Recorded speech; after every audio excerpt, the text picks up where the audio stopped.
growth.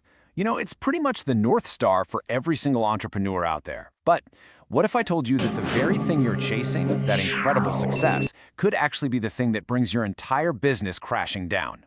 Today, we are diving into a super important, kind of counterintuitive idea, the growth trap.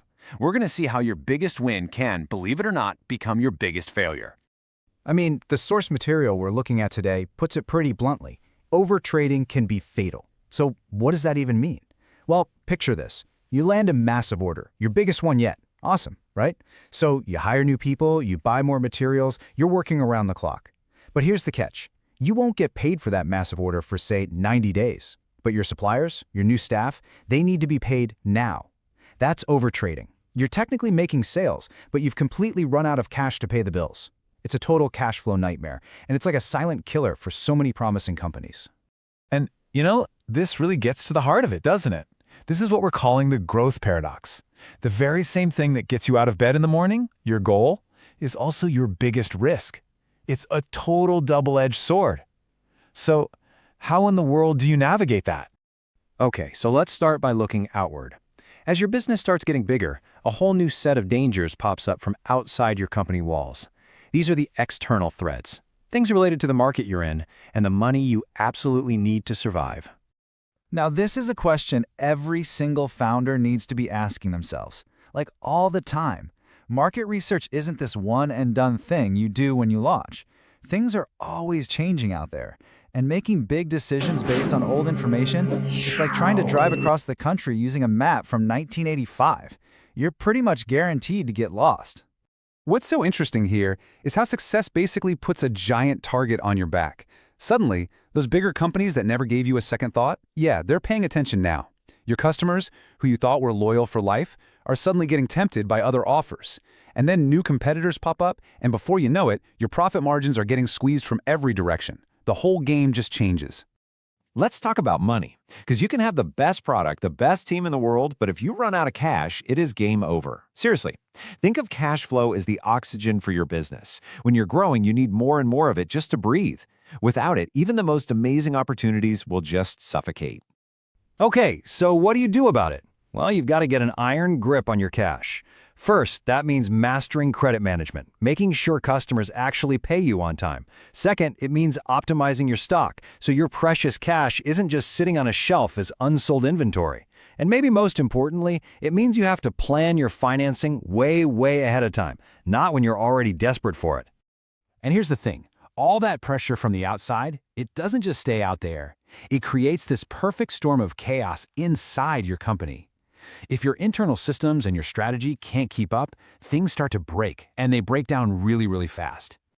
Does this sound familiar to you? Lurching from one urgent problem to the next? So many new businesses run on pure adrenaline. The founder just spends all day, every day, firefighting.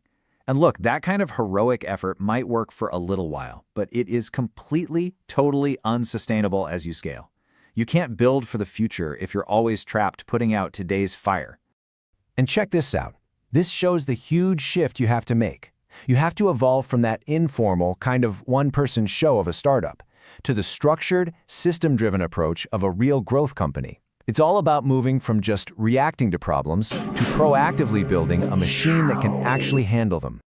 And listen, investing in systems isn't about creating a bunch of boring rules and bureaucracy. It's about building trust and efficiency, right? Good systems are what let you delegate without losing your mind. They make sure everyone has the info they need, and they prove to big customers and maybe even future buyers of your company that your business is a reliable, well-oiled machine. So, just like your market research, your business plan can't be some dusty document sitting in a drawer. It has to be a living, breathing thing. The strategy that got you here isn't necessarily going to get you to the next level. As everything changes, your plan has to change right along with it. Okay, now we get to what might be the toughest challenge of all, the one that looks back at you in the mirror. For a business to really, truly grow, the founder has to grow first. This section is all about that personal upgrade. This quote just says it all, doesn't it? The scrappy, do-it-all hustle that got your business off the ground, that can actually become the single biggest thing holding you back. A lot of the time, the founder has to unlearn old habits to make room for brand new, essential skills. This is really the core transformation right here. The founder mindset is all about control, it's about doing the work yourself. But the leader mindset, that's about trust and empowerment.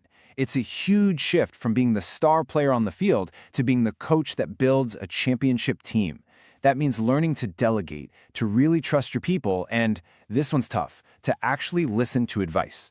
And finally, just a big warning. Never, ever think that just because you were successful yesterday, you're automatically going to be successful tomorrow. Complacency is absolute poison. The moment you stop adapting, the moment you stop changing, that's the moment your competitors start catching up. So, with all these traps and challenges laid out, how do you actually pull it off? How do you grow without blowing up? Let's pull everything together into a clear, actionable playbook. So, what's in the playbook? It's pretty straightforward, really. First, you got to look outward. Always be researching your market and let your strategy evolve. Then, you look inward.